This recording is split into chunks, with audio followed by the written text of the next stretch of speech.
जी घूम रहे थे, भक्ति से भेंट हुआ। भक्ति गाती हैं नारद जी से। भक्ति ख्याता इमौ में तनयौ मतौ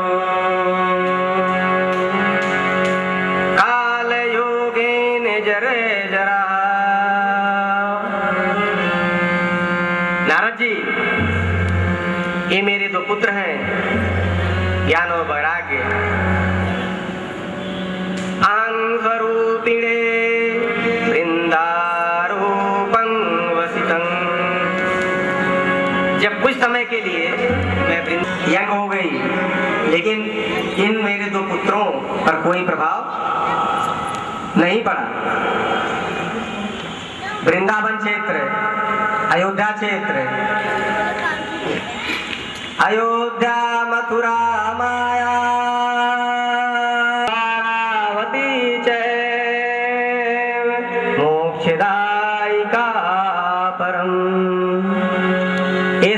मोक्ष देने वाली नगरियां हैं। जब भक्ति रानी वृंदावन में आई तो नवयुवती हो गई, लेकिन उनके ज्ञान और वैराग्य के जो पुत्र थे तो वृद्ध ही रहे। वेदों का, पुराणों का, उपनिषदों का, अरण्यकों का, दर्शनों का, वेद की ऋचाओं का, वालखल्य का, सूक्तियों का, सभी कुछ उसके कान में का चिंतन की अवस्था में ही वे भटकते रहे और हरिहर क्षेत्र में आकर के तप करना शुरू किया। जब तप करना उन्होंने शुरू किया नारद जी ने, परमार्थ के लिए, नारद जी का अपना कोई स्वार्थ नहीं था। परमार्थ के लिए जब आप कोई काम करते हैं तो भगवान बहुत जल्द आप पर प्रसन्न होते हैं, और परमार्थ के साथ ही आपका भी कल्याण है, क्योंकि उसी देश, काल, परिस्थिति, अवस्था में आप भी रह रहे हैं।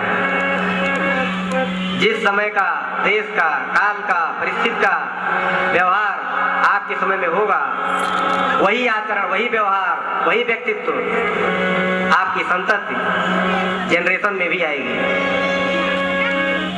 नारद जी को आकाशवाणी हुई जब कभी कर रहे थे, भागवतं शास्त्रं सप्ताहं वाचनं कुरु।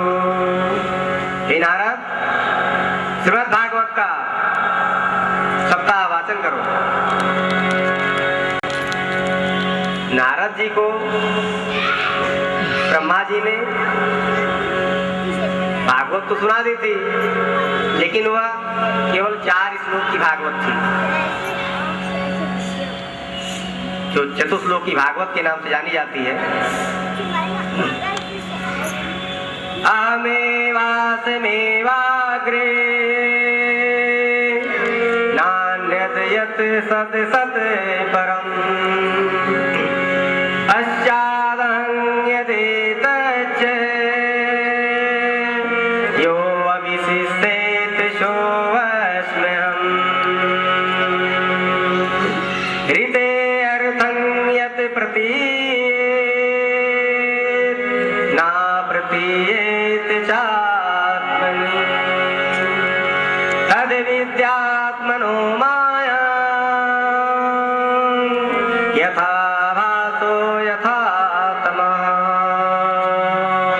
यथा महान्ति भूतानि भूतेषु चावचेष्यनु प्रविष्टानि प्रविष्टानि तथा तेषु न तेष्वहम्।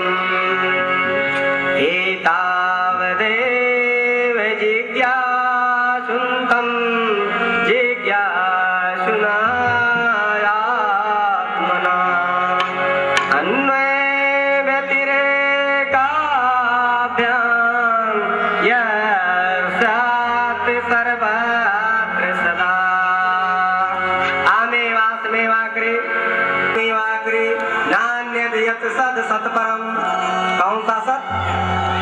जैसा कि मैंने बताया जो मेरी चापलूसी कर रहा हूं, हमारे व्यवहार के विपरीत जो व्यवहार करना शुरू कर दिया, भले ही हमारे अवगुणों के कारण किया हो, हम उसको दुश्मन मानना शुरू कर देते हैं। जो दोनों नहीं करता, ना आपके गुणों से मतलब है ना अवगुणों से मतलब, वो तो और महान होता है, वो आपको सीधे से खाई में ही डालता है। ये तीनों जागृत, स्वप्न और सुषुप्त का सत्य है। बुद्धि बाहर होता है, बुद्धि बाह्य होता है, वो बुद्धि से परे होता है। वो अवस्था बुद्धि के परे की अवस्था है। चतुर्लोकी भाग तब के समय जो तपी कर रहे थे, उनके हृदय में इतना उजाला हो गया कि उसको सही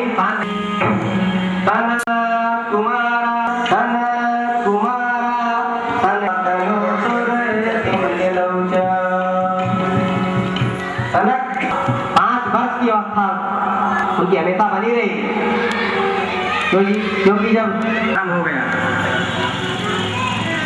जब भक्ति रानी और भगवान के भेंट की बात आई, तो वहां पे भगवान कहते हैं, भक्ति रानी जब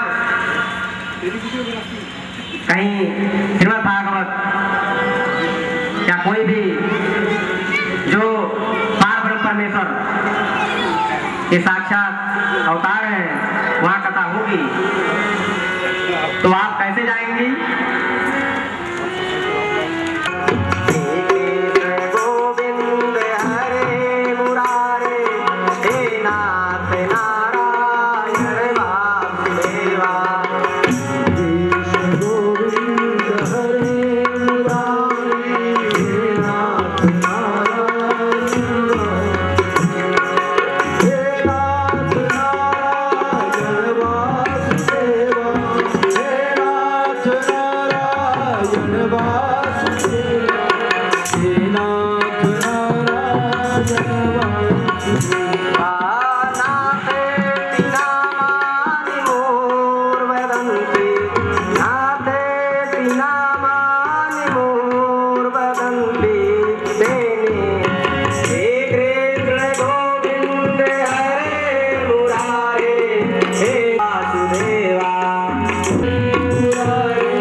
बांके बिहारी लाल की, राधा वल्लभ की, श्री कृष्ण मुरारी की जय जय श्री राधे।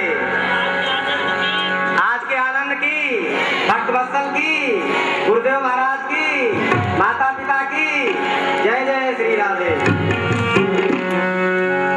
जब कभी ऐसी भागवत होती है, कैसी कथार्थ तो निष्पतिता धुनेयम, जो कथा है, जो शब्द है, उसके अर्थों को भली भांति समझाया जाए। जब ऐसा होता है जीवन में, ऐसी कथा मिलती है जिसमें है कि वज्र काम ना करे, त्रिशूल काम ना करे, चक्र काम ना करे, लेकिन विप्रद्रोह पावक सुधरे। ये ऐसा इतना बड़ा अस्त्र है कि इसमें किसी की जलाने की जरूरत नहीं है, वो खुद ही जल जाता है। तो कभी भी जब पितृपक्ष आए, ये तो कोई न कोई प्रेतात्मा ही है, तो कहे महाराज बताओ आप कौन हो। फिर पूछते हैं कि भाई मैं तो अपने जीवन में उसने किया था कि उस जो ब्राह्मणत्व का जो जल है वो भी उसको शरीर में ना ला सका, बाई रूप में केवल वाणी निकल सकी। इतना अत्याचार, भ्रष्टाचार, कदाचार, व्यभिचार धुंधकारी ने किया था। तो कहे मैं तो गया में तर्पण किया, फिर भी आप मुक्त नहीं हुए। अब उनको परेशानी हो गई कि जो गया में तर्पण करने से तृप्त नहीं होता, उसका क्या उपाय है।